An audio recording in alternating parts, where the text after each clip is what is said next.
faço parte do Ministério Apostólico do Reino de Deus e aqui estou para ministrar uma palavra sobre transformação de vidas. Sabemos que em 1 Coríntios, capítulo 15, versículo 50, lá diz que carne nem sangue herdarão o reino de Deus. Mas no versículo seguinte, o 51, diz que ali há um mistério, que todos nós não dormiremos, mas sim seremos transformados. E é isso que Jesus Cristo quer de cada um de nós. Em Apocalipse 3:20 diz: eis que estou à porta e bato. Se você abrir essa porta, entrarei e cearei contigo.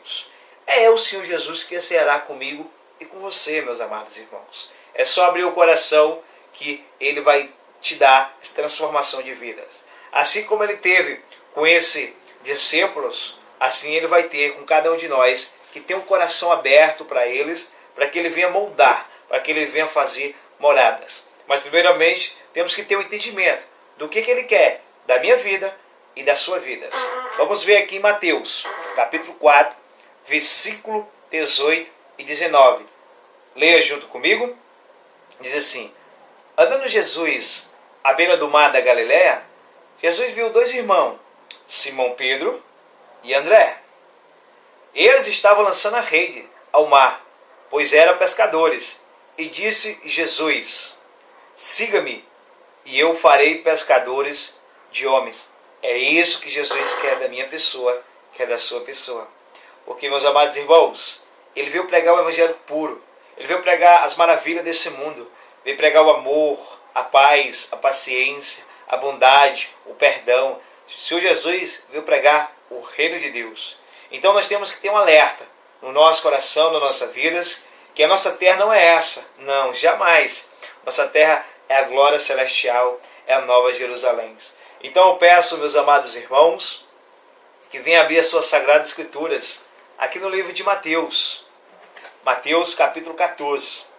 Mas antes de mais nada, vamos falar sobre o nosso Senhor Jesus.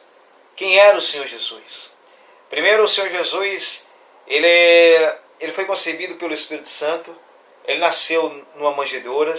Aos 12 anos de idade, ele já pregava no templo. Aos 30, começou o seu ministério.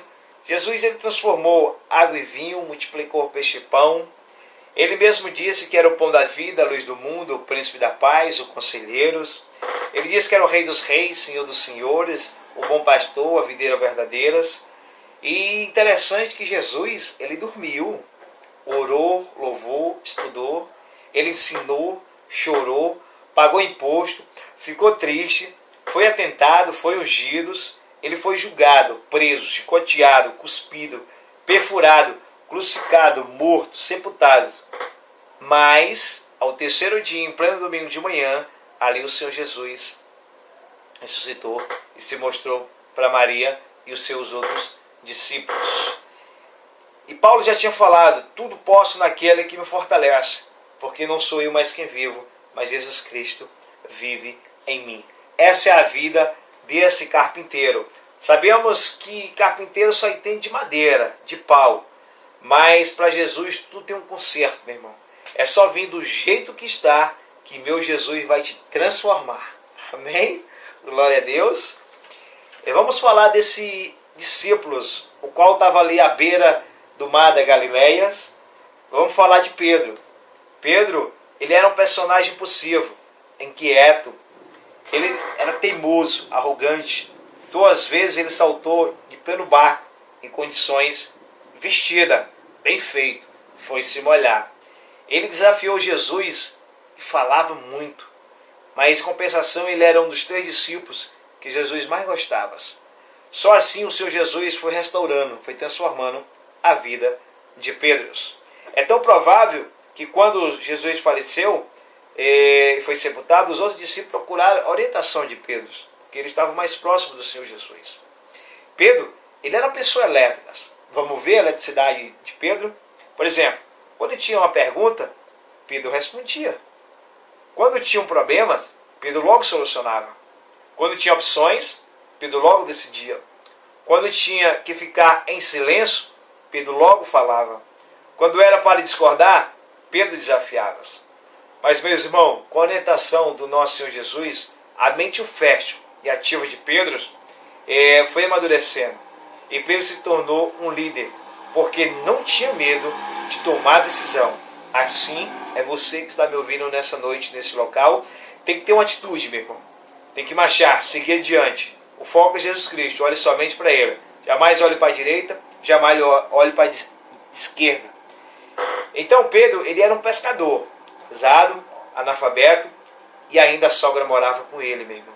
Quer dizer, além de trabalhar para sustentar o filho, a esposa ainda tinha que sustentar a sogra. Isso era Pedro. Mas Pedro era um cara, um homem otimista, cheio de energia, muito inteligente e tinha um grande caráter. Esse era Pedro. Aqui é uma mensagem que tem começo, meio e fim. O começo, aqui Jesus chamou Pedro para ser pescador de homens, de almas. E aqui nessa mensagem vai falar a todas as pessoas. É uma mensagem que vem para gerente, comerciante, empresário, vereador, governador, padeiro, pedreiro, eletricista, uma dona de casa, uma enfermeira, uma médica, um gari, um assaltante, um macumbeiro, um bandista, um obreiro, um diácono, um presbítero, um pastor, um bispo, um apóstolo. Essa mensagem, meu irmão, é para todos. E para você que está me ouvindo nesse momento. Amém? Glória a Deus. Então aqui, abra sua Bíblia em Mateus, capítulo 14, versículo 22 ao 34, e venha junto comigo nessa mensagem. Veja só, aqui é uma mensagem que fala sobre missão missionária, oração, coragem e de dois homens, o pescador e o carpinteiro. Vamos ver aqui no versículo 22 o que Jesus deixa para cada um de nós. O tema aqui na Bíblia, minha Bíblia tem Jesus anda sobre as águas. Mas eu, diácono Rafael, eu dei esse tema como fique no barco, não saia do barco. E diz assim no versículo 22. Logo em seguida, Jesus insistiu com os discípulos para que entrasse no barco e fosse adiante dele, para o outro lado, enquanto ele despedia a multidão. Meus irmãos, Jesus estava reunido ao seu lado muitas pessoas. E em uma tarde, no final da tarde, Jesus fez um grande milagre ali naquele local. Ele multiplicou 5 pães e 2 peixinhos para uma multidão de mais de 5.000 pessoas. Então elas saciaram o seu físico. E os discípulos estavam próximos deles. Mas ao começar a noite, às 6 horas aproximadamente, Jesus pediu para os seus discípulos pegar o barco e seguir adiante. Aqui é uma missão missionária. Sair de um local e ir para o outro. Pregar o Evangelho de Cristo. Mas vamos ver no decorrer que nem os discípulos criam no Senhor Jesus. E Jesus insistiu com eles. Por que insistir? Quando você insiste com algo, é mais de 2 vezes. A gente vê que aqui o discípulo era teimoso. Ele já tinha pedido antes. Só que eles não tinham feito a vontade de Jesus Cristo.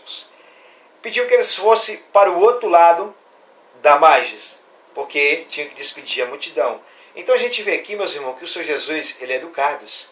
Ele não entra pela porta de trás e sai pela porta de trás. Ele entra pela porta da frente e sai pela porta da frente. Então aqui nos dá um entendimento que o nosso Senhor Jesus, a porta que ele quer entrar é o nosso coração.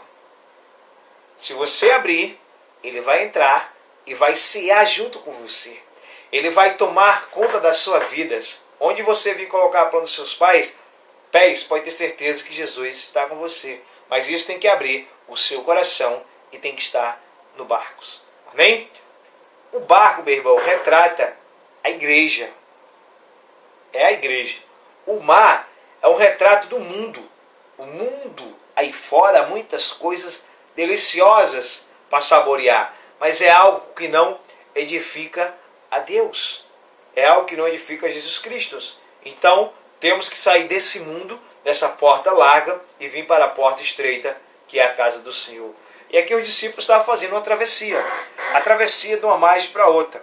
A travessia, meu irmão, significa a nossa vida.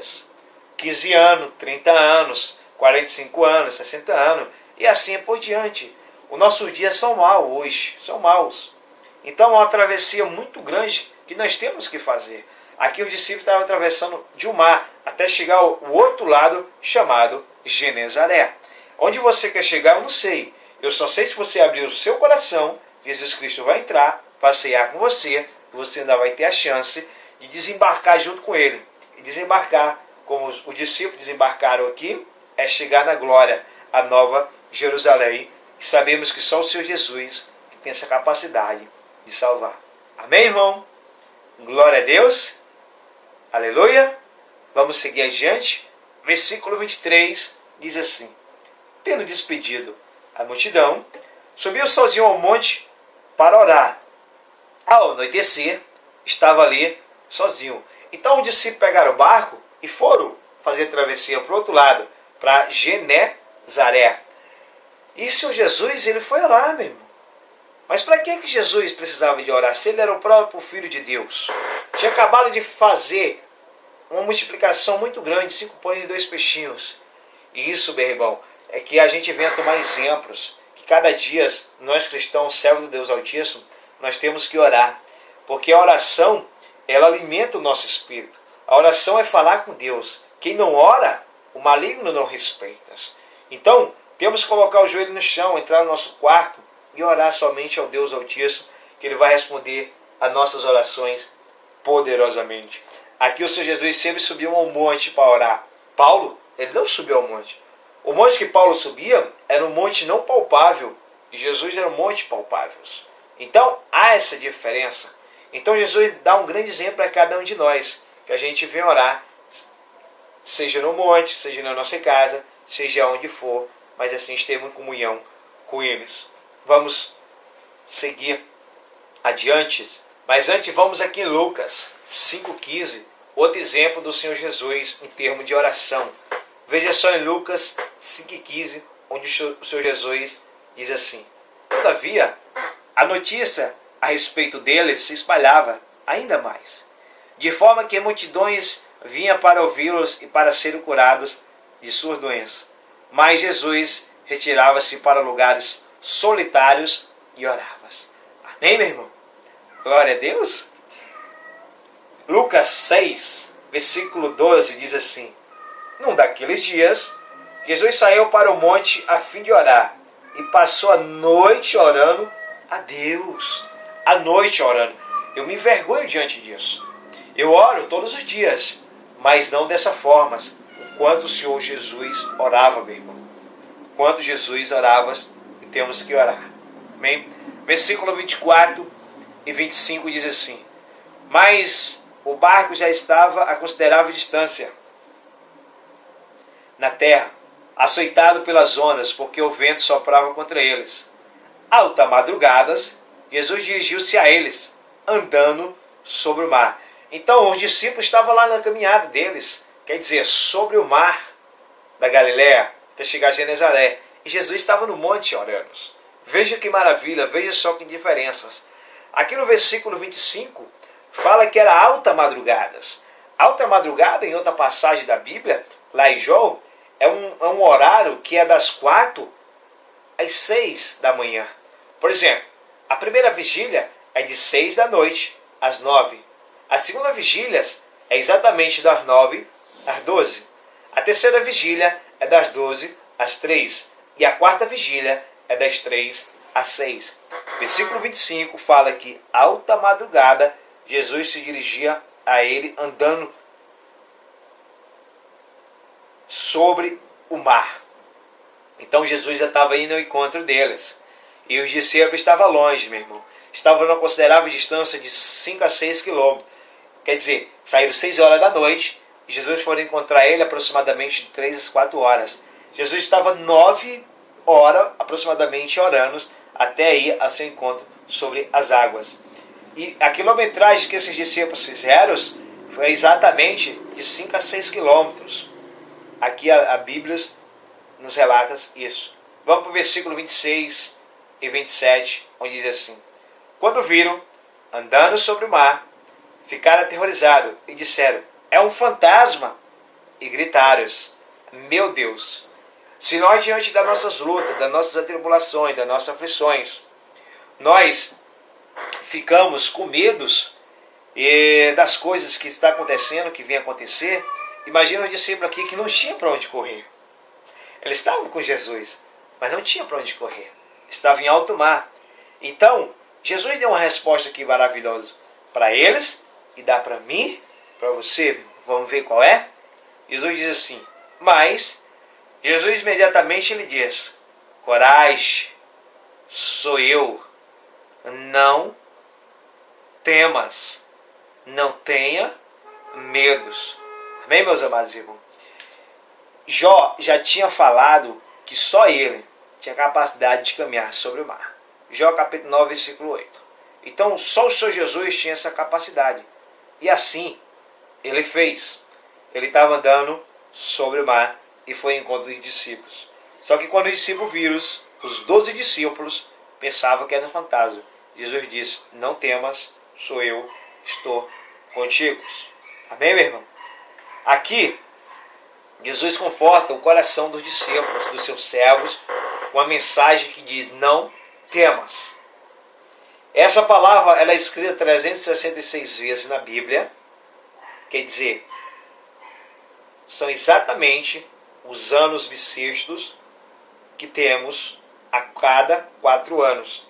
Então, não temas, são escritos 366 vezes na Bíblia. Amém? Glória a Deus. Vamos para o versículo 28, onde o Senhor Jesus diz assim, Pedro diz assim, Senhor, disse-lhe Pedro, se és tu, manda-me ir até o encontro por sobre as águas. Quer dizer, se és tu, Pedro desafiou o Senhor Jesus. Se é tu, sempre, meu irmão, é dúvidas. Será, talvez, eu não sei. Quando tiver diante dessas palavras, tem que orar mais. Joelho no chão em oração. Se és tu, manda-me ir ao teu encontro sobre as águas. Tem uma determinada passagem muito maravilhosa, aqui em Lucas mesmo, versículo 4, onde o Senhor Jesus ele foi atentado pelo maligno. E o maligno também não deixou passar abatidos e disse assim. Lucas capítulo 4, versículo 3 e 4 diz assim. O diabo disse-lhe, se és o Filho de Deus, manda esta pedra transformar-se em pão. E Jesus respondeu, está escrito, nem só de pão viverá o homem. Então, meus irmãos, você vê que o diabo diz, se és tu, se és Filho de Deus, manda essa pedra transformar-se em pão. Mas o Senhor Jesus diz, está escrito. Onde é que está escrito? Aqui na palavra de Deus. Lá em Deuteronômicos está escrito que nem só de pão viverá o homem, mas de toda a palavra que procede da boca de Deus. Então, meus irmãos, é só confiar no Deus Altíssimo, que nós vamos ser cada dia mais exaltados em nome do Senhor Jesus. Quem vem contra você com palavras torpes, com palavras que não edificam, com palavras que te traz dor de cabeça, negatividades, repreenda em nome do Senhor Jesus. Se és, sempre é dúvidas, e dúvidas vêm do maligno. Vamos ver a resposta que o nosso Senhor Jesus deu ao seu discípulo Pedro, versículo 29, diz assim, vem, respondeu ele. Então Pedro saiu do barco, andou sobre as águas e foi na direção de Jesus. E o 30 diz, mas quando reparou o vento, ficou com medo e começando a afundar, gritou, Senhor, salva-me. Amém, meus irmãos? Jesus, ele é um líder. Ele tem que dar exemplo para os seus liderados. Se um liderados lhe confrontar, deixa ele seguir adiante. Não tenha medo não, meu irmão. Você já passou por isso, deixa ele passar. Jesus estava andando sobre as águas e Pedro queria andar. O que Jesus disse? Venha. Venha até o Senhor Jesus. Mas venha e olhe somente para Ele, meus amados irmãos. Se você olhar para a direita, olhar para a esquerda, você vai cair. O foco é Jesus Cristo. Temos que marchar em cima do alvo. E o alvo é o nosso Deus Todo-Poderoso que enviou seu Filho Jesus Cristo à terra. O interessante é que o versículo 30 diz assim, mas quando reparou o vento, ficou com medo. E começando a afundar, gritou, Senhor, salva-me. Esse versículo 30, meus irmãos, ele é muito profundo. Onde leva aquela passagem, aquela mensagem, aquele louvor da harpa cristã, que nós às vezes pensamos que estamos tão perto do Senhor Jesus, por ser dizimistas, por evangelizar, por estar dentro de barcos, mas às vezes não vigiamos a nossa língua, o nosso falar, a nossa atitude, o nosso jeito, o nosso guarda-roupa, o nosso vestuário. Temos que se vigiar a cada dia, a cada momento, na presença de Jesus Cristo. Então tem pessoas que estão perto do Senhor Jesus, mas ao mesmo tempo está longe. Você sabe por quê? Tem um hino da harpa cristã que ele diz mais ou menos assim. O hino 169. Diz assim: longe do Senhor andava, no caminho de horror, pois Jesus não perguntava, nem queria seu amor. Oh, porque Jesus me ama, eu não posso te explicar, mas a ti também te chama, pois deseja te salvar. Foi exatamente isso que Jesus fez com Pedro. Pedro pediu: Senhor, salva-me. Meu irmão, diante desse mundo tenebroso, dessas guerras que existem no mundo, dessas lutas, aflições, o mundo não tem mais amor. A pessoa não tem mais compaixão pelos outros. É muito difícil. Então nós cristãos temos que ter esse ato do perdão, de estar próximo dos amados irmãos, para ajudar, dar o pão a quem tem fome, ajudar uns aos outros com oração. É isso que Jesus Cristo quer de cada um de nós. E no versículo 31, veja só o que Jesus fez. Imediatamente, Jesus estendeu a mão e segurou. E disse: homem de pequena fé, porque você duvidou. Irmão, jamais duvidar diante do que Deus tem para cada um de nós. Duvide não, meu irmão. Creia. Mesmo passando pelos piores momentos da sua vida, creia que Ele vai te tirar. Foi assim com Jó. Assim é com cada um de nós, meu irmão. Então, imediatamente, Jesus estendeu sua mão pela misericórdia. Mas ele replicou: Pedro, homem de pequena fé. Amém? E a partir dali, Jesus entrou no barco, esteve junto com seus 12 discípulos, e veja só o que o discípulo disse para ele. Versículo 32. Quando entraram no barco, o vento cessou. Então os que estavam no barco o adoraram, dizendo: verdadeiramente tu és o Filho de Deus. Amém, igreja? Então a gente vê que aqui os discípulos começaram a agradecer. Agradeceu de uma forma maravilhada, porque salvou os discípulos Pedro. E se tivesse louvor, principalmente hino da harpa cristã naquela época, eu creio que os discípulos oravam mais ou menos assim: louvavas ao Deus Todo-Poderoso. Bendito seja o Cordeiro que na cruz por nós padeceu. Bendito seja o seu sangue que por nós ali ele verteu. Eis neste sangue lavados,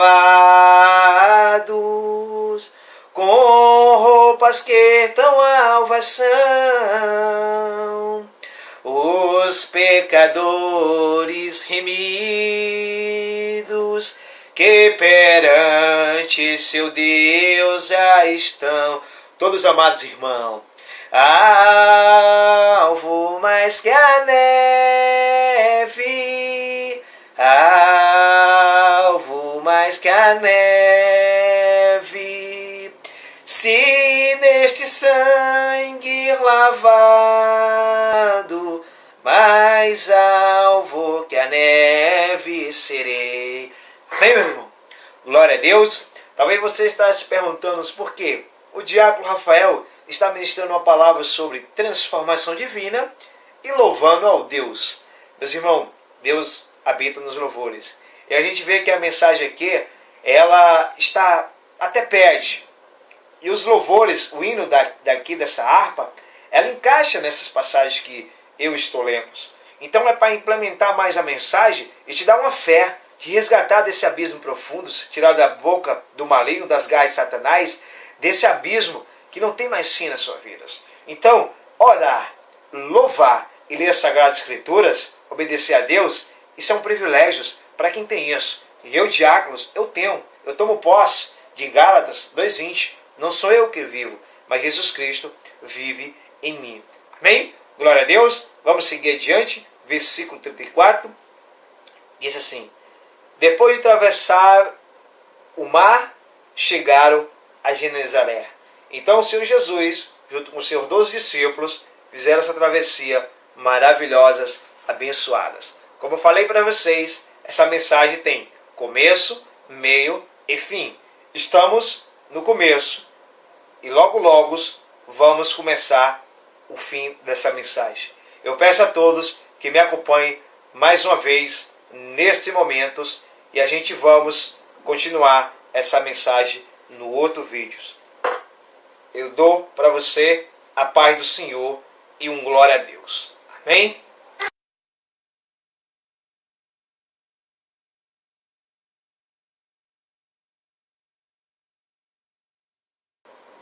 A paz do Senhor a todos. Eu venho aqui nesse momento ministrar uma palavra que vai falar forte ao seu coração. Primeiramente, me identifico como Diácono Rafael, faço parte do Ministério Apostólico do Reino de Deus e aqui estou para ministrar uma palavra sobre transformação de vidas. Sabemos que em 1 Coríntios, capítulo 15, versículo 50, lá diz que carne nem sangue herdarão o reino de Deus. Mas no versículo seguinte, o 51, diz que ali há um mistério, que todos nós não dormiremos, mas sim seremos transformados. E é isso que Jesus Cristo quer de cada um de nós. Em Apocalipse 3:20 diz: eis que estou à porta e bato.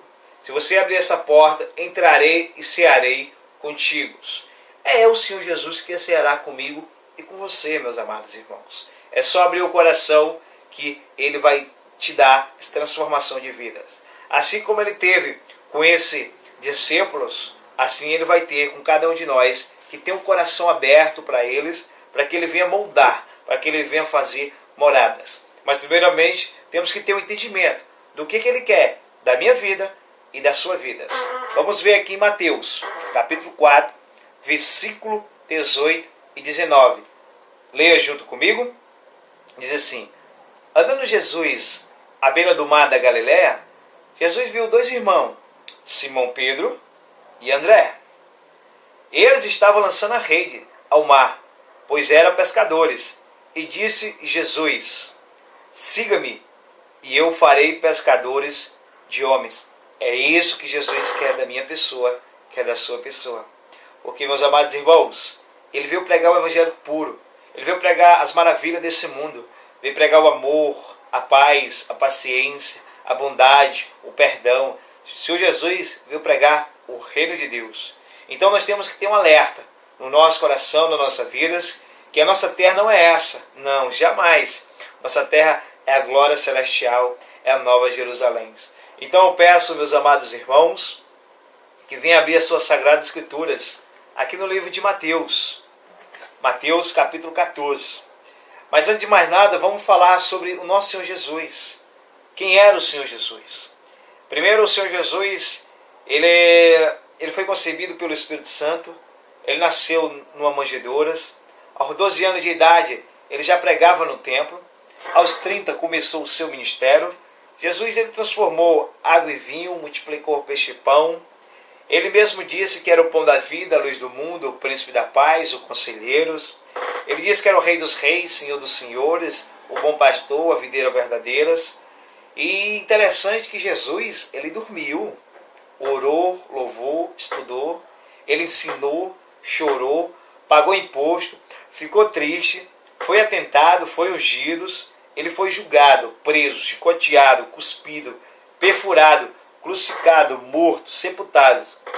Mas, ao terceiro dia, em pleno domingo de manhã, ali o Senhor Jesus ressuscitou e se mostrou para Maria e os seus outros discípulos. E Paulo já tinha falado: tudo posso naquele que me fortalece, porque não sou eu mais quem vivo, mas Jesus Cristo vive em mim. Essa é a vida desse carpinteiro. Sabemos que carpinteiro só entende de madeira, de pau. Mas para Jesus tudo tem um conserto, meu irmão. É só vir do jeito que está, que meu Jesus vai te transformar. Amém? Glória a Deus. E vamos falar desse discípulos, o qual estava ali à beira do mar da Galileia. Vamos falar de Pedro. Pedro, ele era um personagem impulsivo, inquieto, ele era teimoso, arrogante. 2 vezes ele saltou de pleno barco, em condições vestida, bem feito, foi se molhar. Ele desafiou Jesus e falava muito, mas em compensação ele era um dos 3 discípulos que Jesus mais gostava. Só assim o seu Jesus foi restaurando, foi transformando a vida de Pedro. É tão provável que quando Jesus faleceu, foi sepultado, os outros discípulos procuraram a orientação de Pedro, porque eles estavam mais próximos do Senhor Jesus. Pedro, ele era uma pessoa elétrica. Vamos ver a eletricidade de Pedro? Por exemplo, quando tinha uma pergunta, Pedro respondia. Quando tinha um problema, Pedro logo solucionava. Quando tinha opções, Pedro logo decidia. Quando tinha que ficar em silêncio, Pedro logo falava. Quando era para discordar, Pedro desafiava. Mas, meu irmão, com a orientação do nosso Senhor Jesus, a mente fértil e ativa de Pedro foi amadurecendo. E Pedro se tornou um líder, porque não tinha medo de tomar decisão. Assim é você que